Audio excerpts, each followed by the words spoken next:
به نام خدا. سلام دوستان، در این جلسه آموزشی می‌خوایم بریم سراغ افزونه‌ها. ببینیم افزونه‌ها چی هستن، به چه دردی می‌خورن، چطور می‌تونیم یه افزونه جدید رو به وبسایت وردپرسی خودمون اضافه بکنیم. ما بالاجبار می‌خوایم بریم سراغ افزونه‌ها. چرا؟ چون در جلسه آموزشی قبلی در رابطه با رسانه‌ها صحبت کردیم. فهمیدیم زمانی که رسانه رو انتخاب می‌کنیم دو تا زیرگزینه داره. یکی قسمت کتابخونه که در واقع رسانه‌های قبلی شما رو نمایش میده. یه گزینه دیگه هم وجود داره تحت عنوان افزودن پرونده رسانه جدید. یعنی شما میتونید با استفاده از این گزینه یک رسانه جدید اضافه کنید. فرقی نمیکنه اینجا کلیک بکنید یا بالای خود قسمت کتابخانه، قسمتی که نوشته کتابخانه پرونده‌های چند رسانه‌ای، روی گزینه افزودن پرونده رسانه جدید. پس روی این گزینه هم میشه کلیک کرد. روی این گزینه سمت راست هم میتونید کلیک بکنید که به صورت اختصاصی این بخش رو برای شما باز میکنه و شما میتونید بیاید اینجا یک رسانه جدید رو برای خودتون بارگذاری کنید. البته شما میتونید یه فایلی رو از داخل سیستم خودتون این شکلی بیایید از اینجا بکشید بندازید اینجا. اینجوری هم براتون میاد اون رو آپلودش میکنه داخل سایت که بتونید بعداً ازش استفاده کنید. اگر یه وقتی این بخش براتون کار نمیکرد، یک گزینه دیگه هم براتون قرار داده. گزینه‌ای تحت عنوان بارگذاری مرورگر. میگه اگر بارگذار چند پرونده‌ای، یعنی چیزی که اینجاست، کار نمیکنه، روی این لینک بزن تا این بخشو برات بیارم. یه بخش ساده‌ای که مال خود مرورگر شما هستش و معمولاً دیگه این بخش همیشه کار میکنه و با مشکل مواجه نمیشه. که ما میتونیم روی قسمت چوز فایل کلیک کنیم، این قسمت باز بشه و باز تصویر جدیدی که مد نظرمون هست رو آپلودش بکنیم که من فعلا بهش نیازی ندارم. دوباره اگر بخوایم برگردیم روی حالت قبلی، باز اینجا یه لینکی برامون گذاشته تحت عنوان استفاده از بارگذار جدید. میزنم، برمیگرده روی این حالت ابتدایی و پیش‌فرض خودش. حالا نکته‌ای که وجود داره اینه که حد اکثر اندازه پرونده‌ای که من میتونم بارگذاری کنم 2 مگابایته. من بیشتر از 2 مگابایت نمیتونم. خب من حداقل آهنگی هم که اضافه بکنم 10 مگابایت حجم داره.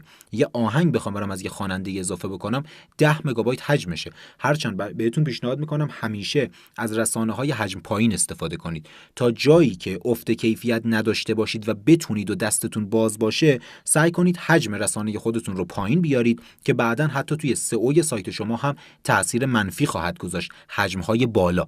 حالا من میام اینجا کاری میکنم که بتونم حجم بالاتر رو آپلود کنم، وگرنه کار من با مشکل مواجه میشه. پس برای این کار ما مجبوریم بریم از افزونه ها استفاده بکنیم. کلا کار افزونه ها همینه. وقتی به یک مشکل برخورد میکنیم و با یک مشکل مواجه میشیم، بریم یه افزونه ای رو نصب کنیم، یک افزودنی رو نصب کنیم که بیاد اون مشکل رو برای ما رفع بکنه، یه چیز جدیدی به سایت وردپرسی ما اضافه بکنه. چطور میتونم افزونه نصب کنم؟ از قسمت پیشخوان وردپرس خودتون گزینه افزونه ها رو انتخاب کنید که خودش شامل 2 تا گزینه است، 2 تا زیرگزینه بهتره بگیم. اولی افزونه های نصب شده، دومی افزودن افزونه تازه. یعنی شما میتونید یک افزونه جدید رو نصب بکنید. البته به جای زدن گزینه دوم قسمت سمت راست، شما میتونید توی بخش افزونه های نصب شده بالا سمت راست روی گزینه افزودن افزونه تازه بزنید. فرقی نمیکنه. اینجا هم براتون باز میکنه اون بخش رو که بتونید افزونه جدید نصب بکنید. پس یک بار دیگه ما بخش افزونه ها رو که باز میکنیم، افزونه های نصب شده قبلی رو بهمون نشون میده که من 2 تا افزونه پیش‌فرض دارم. یکی آنتی اسپم، یعنی جلوی اسپم ها رو میگیره که بهتره همیشه نصب باشه. یکی هم سلام عزیزم، این یه افزونه‌ایه که داره بهمون روحیه میده، یعنی زیاد مهم نیست. من میتونم این افزونه رو حذفش بکنم. شما افزونه هایی که نصب میکنید اول نصب میشن ولی فعال نمیشن. بعد میایید اینجا دکمه فعالشون رو میزنید، فعال میشن. بعد از اینکه فعال شدن، شما میتونید بیاید غیر فعالشون بکنید یا حذفشون بکنید. الان افزونه آنتی اسپم من و افزونه سلام عزیزم هر دوتاشون غیر فعالن، فقط نصب شدن. من میتونم اینجا بزنم فعال کردن و این برای من از این بعد فعال خواهد بود. ببینید میگه هرزنامه ها رو از سایت خودتون پاک کنید. حالا میگه حساب کاربری فلان رو باید تنظیم کنید. من میگم نه، این کار رو نمیخوام انجام بدم. دوباره برمیگردم توی قسمت افزونه های خودم، میبینم که برای من فعال شده ولی میگه تقریبا انجام شده. شما حساب کاربریتون رو وصل نکردید.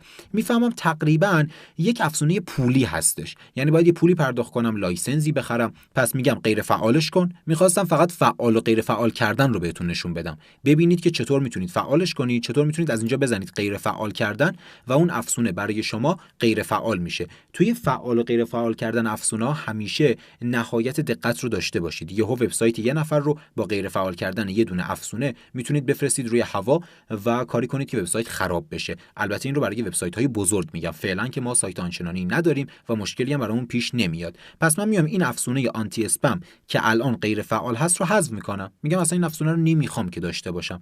افزونه سلام عزیزم به درد من نمیخوره، پس حذفش میکنم. حالا دو تا افزونه ما پاک شد، هیچ افزونه‌ای وجود نداره.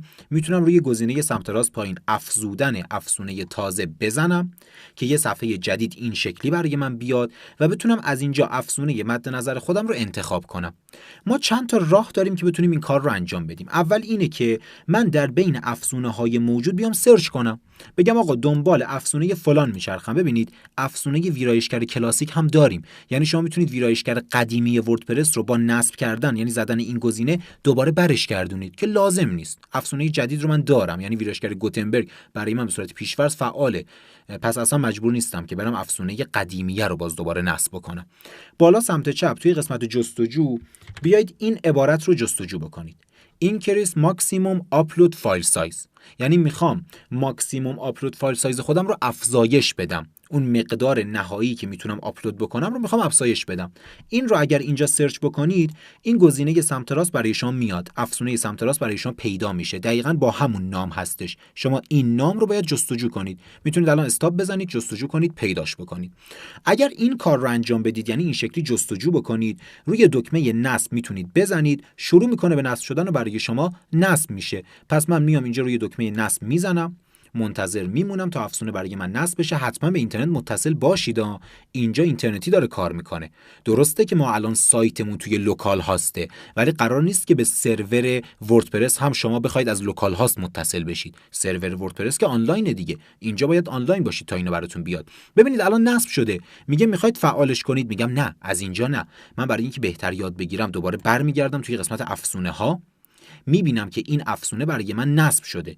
حالا نمیدونم چرا 2 بار نصب شده، شاید مشکل داره، یه باگ داره که داره 2 بار نمایش میده، وگرنه هر دوتاش یکیه. میبینید که نگارشاش هم دقیقاً مشابه همدیگه هستن. حالا من این رو از اینجا حذفش میکنم. یه روش دیگه فعال کردن و نصب کردن رو میخوام بهتون آموزش بدم. حذفش کردم، رفرش میکنم. خب الان انگار اون افزونه برای من وجود نداره. ممکنه بعضیاتون نتونید دانلودش بکنید، پیداش نکنید، یا هر مشکلی که براتون به وجود بیاد، کافیه وارد وبسایت من بشید، قسمت alirzahmadi.info/business، جایی که فایل ها رو براتون قرار دادم. یه دکمه اینجا قرار گرفته تحت عنوان افزونه افزایش سایز آپلود. روی اون کلیک بکنید، یه فایل زیپ براتون دانلود میشه این شکلی با این اسم، دقیقاً اسم همون افزونه هستش. حالا این رو چطور نصبش کنم داخل وردپرس خودم، یعنی افزونه‌ای که از یه جایی دانلود کردم رو چطور نصبش بکنم؟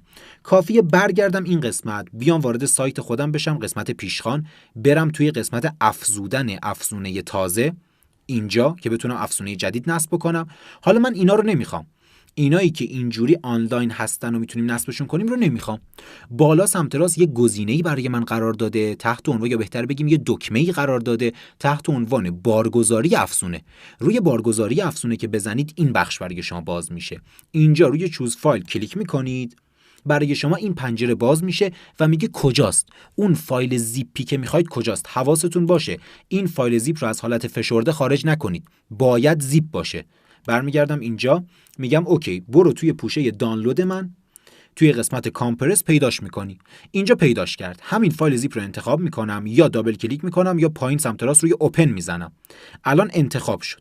بعد از اینکه انتخاب بشه روی نصب کلیک میکنیم. روی نصب که کلیک بکنیم منتظر میمونیم. اول بسته رو از حالت فشرده خارج میکنه، بعد میگه در حال نصب و نصبش میکنه و در نهایت میگه افزونه با موفقیت نصب شد. الان نصب شده، میتونم فعالش کنم. باز من از اینجا فعال نمیکنم. برمیگردم توی قسمت افزونه ها، ببینیم چه اتفاقی افتاده. میبینیم که این بار یه دونه برای من نصب شد و درست نصب شد. البته نگارشی که من اینجا دارم نگارش 1 هستش، اما نگارشی که اونجا داشتم متفاوت بود و فرق میکرد. حالا فعالش کنیم ببینیم اگر درست کار نمیکرد، میریم دوباره از همون قسمت آنلاین استفاده میکنیم. من میام اینجا میگم فعال نمایید، روی فعال نمایید میزنم، منتظر میمونم، میگه فعال شد. میگه این افزونه 1 حرف از خروجی غیر منتظره در طول فعالسازی تولید کرد. اگر پیغام اخطار فلان مشکلات مربوط به خوراک و مسائل دیگر رو دریافت کردید، این افزوده رو غیر فعال کنید. داره یه هشداری بهتون نشون میده، میگه حواستون باشه جایی اگر اخطاری با این حالت دریافت کردید مال این افزونه است. یعنی اینا رو هم بهتون میگه حواستون باشه اگر این اخطار رو گرفتید بیاید این افزونه رو غیر فعال کنید، درست میشه. خب من افزونه رو فعال کردم، برم توی قسمت رسانه‌های خودم ببینم چه اتفاقی میفته. روی گزینه افزودن پرونده رسانه میزنم ببینیم حجممون چقدر افزایش پیدا کرده. گفته حد اکثر اندازه پرونده برای بارگذاری 75 مگابایت.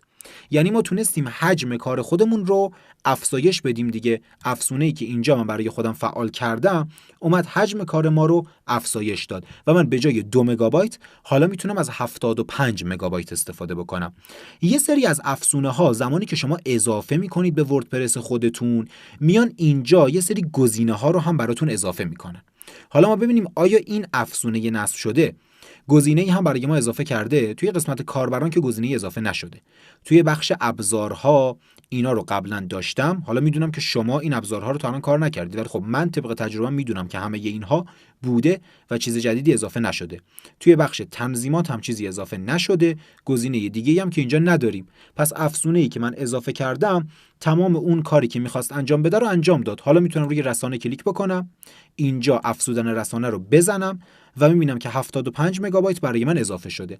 حالا برمیگردم توی قسمت افزونه، باز این رو غیر فعالش میکنم، برمیگردم توی رسانه ببینم چه اتفاقی افتاده. دوباره میگه 2 مگابایت. پس میبینیم که افزونه ما داره درست کار میکنه. افزونه رو کلا حذفش میکنم. بریم از اون آنلاین هم استفاده بکنیم. من حس میکنم اون آنلاین یه مقدار متفاوت بود. روی افزودن افزونه تازه میزنم، میرم دوباره توی قسمت آنلاین سرچش میکنم برای من پیداش کنه. یک بار روی نصب کلیک میکنم تا برای من نصبش کنه. بعد از اینکه نصب شد برمیگردیم توی قسمت افزونه ها و فعالش میکنیم. ببینیم این نسخه با اون نسخه چه تفاوتی داره. پس میام توی قسمت افزونه ها و فعالش میکنم. خب برای من فعال شد به درستی و میبینید که یه دونه شد. یعنی اون دوتایی که نمایش میداد حواسش نبود یا نمیدونم یه اشتباهی بود یا شاید مدلشه. به هر شکلی الان برای من فعال شد. حتی یه دونه ستینگ هم داره. اون نگارشی که من اینجا داشتم برای شما گذاشته بودم نگارش 1 بود، نسخه 1 بود، مثل اینکه نسخه قدیمی بود.